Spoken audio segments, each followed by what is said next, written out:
New tonight at 10, another step forward for Midland education. The Planning and Zoning Commission cemented plans at a meeting today to open up another school in the Tall City. Jason Freund was at that meeting, and Jason, tell us more about this here. All right, well, Alex, after a brief moment of silence was held for the late Dan Corrales, the Planning and Zoning Commission got right to work, passing an agenda item that clears the way for a new public charter school right here in Midland.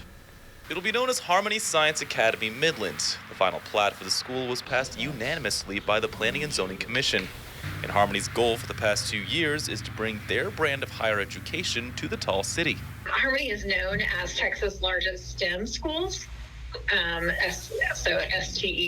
And so we are bringing STEM education, high quality STEM education to the Midland community. STEM is short for science, technology, engineering, and math. Harmony schools will introduce these types of classes to young minds who will have all the newest technology at their disposal.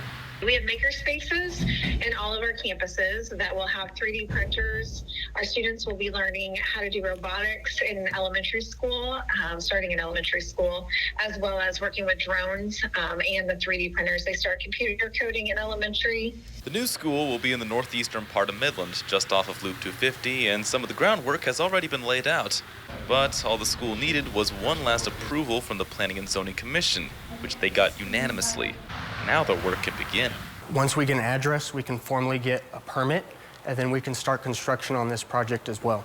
And so that helps us start our rough grading for our roads, put in our water lines that we need, put in our water meters, make our electrical ties, and then start building up with our modules and paving and curb and gutter and make it look like a usable school site. The project shouldn't take long either. In fact, Harmony says that kids will already be starting their classes by the next school year. Kids and seats will be in August of 2024. Buildings being brought in for year one should be happening in the next 2 months. Meanwhile, phase 2 of the plan will involve a high school for kids in grades 6 through 12. That should get wrapped up in about the next 2 years. Students will also be selected by a computerized lottery system which parents can sign up for on the Harmony School website.